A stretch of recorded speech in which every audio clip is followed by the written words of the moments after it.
আমাদের সবারই একটি কমন সমস্যা, তা হলো আমার ওয়েবসাইটটি বা অ্যাপটি কেন এত দেরিতে লোড হচ্ছে, তাতে আমার ইউজাররা বিরক্ত হচ্ছে এবং অনেকটা স্লো মনে হচ্ছে।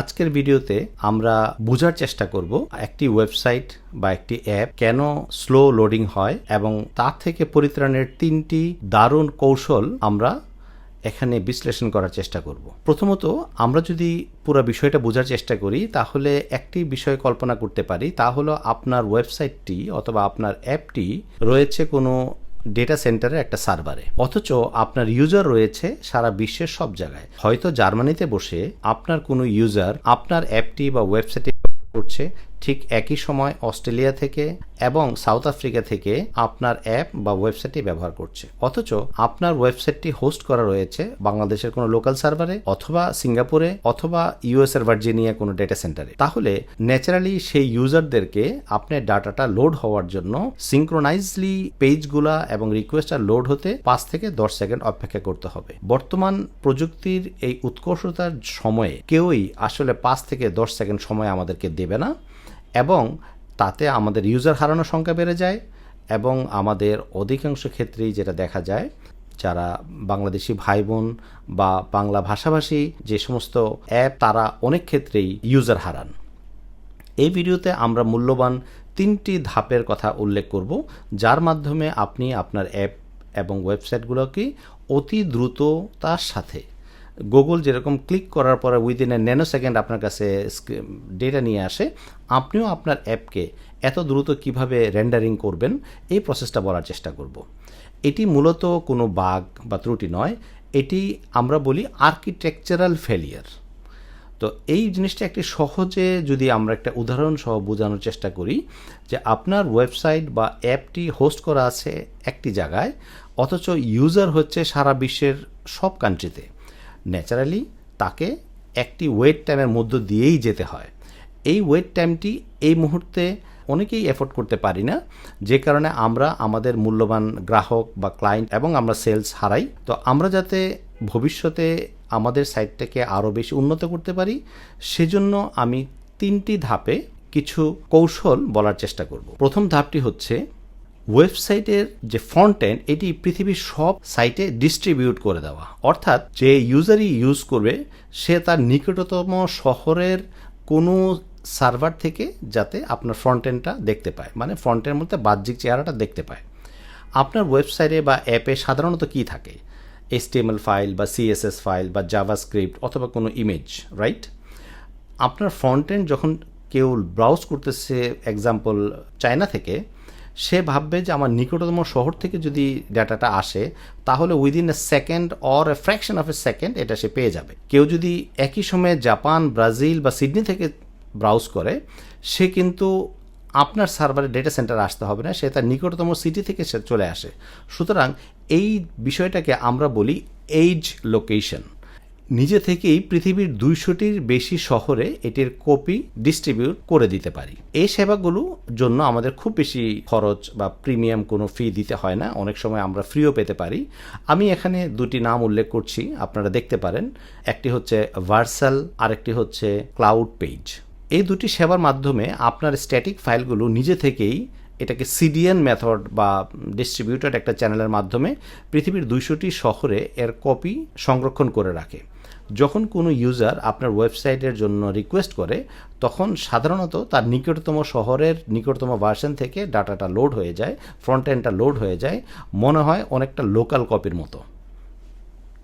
আমরা যেরকম ফেসবুক বা ইউটিউব বা আমরা গুগলে যখন দেখি, তখন আমাদের কাছে মনে হয় এটা অনেক ফাস্ট, কারণ গুগলের ডাটা কখনোই USA থেকে আমাদের পিসিতে আসে না, সেটা আপনার লোকাল সিটির নিয়ারেস্ট কোনো হোস্ট থেকে আপনার কাছে চলে আসে। দ্বিতীয় যেই কৌশলের কথাটি আমি বলবো, সেটি হচ্ছে ডাটাবেজের একটি রেপ্লিকা পৃথিবীর বিভিন্ন দেশে রেখে দেওয়া। এবং এই বিষয়টি অত্যন্ত মজার। এটিকে আমরা রেডি রেপ্লিকা ফর রিড এবং রাইটের জন্য আমরা আলাদা করতে পারি। বিষয়টি একটু বুঝিয়ে বলার চেষ্টা করছি। একটি অ্যাপে সাধারণত একটি ডেটাবেজের সাথে কানেক্টিভিটি থাকে এবং সেখানে অনেক ক্ষেত্রে 80% ক্ষেত্রেই দেখা যায় যে ইউজাররা ডাটাগুলোকে রিড করে, কিন্তু কিছু কিছু ক্ষেত্রে 20% ক্ষেত্রে ডাটা রাইটারও প্রয়োজন হয়ে থাকে।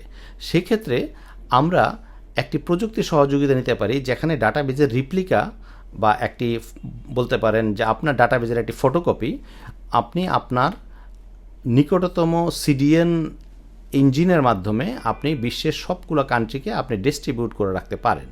অর্থাৎ যিনি ফ্র্যাঙ্কফুর্ট, সিঙ্গাপুর বা সিডনি থেকে আপনার এই ওয়েবসাইটটি পড়ছেন বা আপনার এই অ্যাপটি ব্যবহার করছেন, তিনি সরাসরি কখনোই আপনার ডেটা সেন্টার থেকে ডাটা পড়বেন না। তিনি পড়বেন নিকটতম তার সিটির পাশে থাকা কোনো একটা ডাটাবেজের রেপ্লিকা থেকে। সাধারণত একটি সমীক্ষায় দেখা গিয়েছে আমাদের ডেটাবেজের রিড অংশটাই 80% ব্যবহার হয়, অর্থাৎ ম্যাক্সিমাম ইউজাররা ডাটাবেজ রিড করেন। কিছু কিছু ক্ষেত্রে রাইটার প্রয়োজন হয়, সেটি প্রায় 20% ক্ষেত্রে। যখন রাইটার প্রয়োজন হয় তখনই কেবলমাত্র আপনার ডেটা সেন্টারে অথবা রিয়েল টাইম আপনার ডাটাবেজে অ্যাক্সেস করার প্রয়োজন হয়। সেই হিসাবে 80% ট্রাফিককে আপনি ডিস্ট্রিবিউট করে দিতে পারেন, যারা হয়তো শুধুমাত্র রিড করার জন্য আসছে। কিন্তু যারা যে 20% বা 20% মানুষ যারা ডাটাবেজে লিখতে আসছে, তাদেরকেই কেবল কানেক্ট করালেন আমাদের রিয়েল ডেটা সেন্টারে। অর্থাৎ লেখা মানে হচ্ছে কেউ ইউজার রেজিস্ট্রেশন করা অথবা কোনো একটি বিষয় সম্পর্কে কোয়েরি করা এবং কোনো একটি তথ্যগুলোকে যাচাই করা অথবা ইউজার নেম পাসওয়ার্ডগুলোকে চেঞ্জ করা, এই সমস্ত ক্ষেত্রে আমরা বলি যে ডাটাবেজ রাইট। আর রিড হচ্ছে যখন সে ব্রাউজ করছে, তথ্যগুলো দেখছে, সেক্ষেত্রে রিড। তাহলে মূল বিষয়টা হচ্ছে এটি ডাটা সেন্টার থেকে সরাসরি না এনে এটির একটি রেপ্লিকা কপি ডিস্ট্রিবিউটেড চ্যানেলের মাধ্যমে, সিডিএনের মাধ্যমে যদি আমরা সব জায়গায় সরিয়ে রাখি, তাহলে এটি অনেক দ্রুত লোড হবে এবং অনেকেই মনে করবে যে আপনি এই ডাটাটা ঠিক তার পাশের কোনো হোস্ট থেকেই দেখতে পাচ্ছি। অনেক ক্ষেত্রে ফ্র্যাকশন অফ এ সেকেন্ডও চলে আসে। 3 নম্বর ধাপ যেখানে আমরা বলার চেষ্টা করছি যে এটা একটি স্মার্ট গাইড, যে আসলে আমাদের অ্যাপ্লিকেশনের রাউটিংটাকে নির্দেশনা দিবে সঠিকভাবে। এই 3 নম্বর ধাপকে আমরা বলতে পারি ভৌগোলিক রাউটিং অথবা জিওগ্রাফিক্যাল রাউটিং। অর্থাৎ আমরা একটি ছোট্ট 10 লাইনের একটি প্রোগ্রাম লিখে দিতে পারি, যেখানে ইউজারের রিকোয়েস্ট দেখলে আমাদের অ্যাপ্লিকেশনটা বুঝে নেবে যদি ইউজার রিডার হয়ে থাকে তাহলে তার নিকটতম শহরের কপি থেকেই তাকে ডাটাটা পাঠাও, আর যদি সে ডাটাবেজে রাইট করে থাকে তাহলে তার অরিজিনাল ডেটা সেন্টারে রাইটিংয়ের জন্য পাঠানো।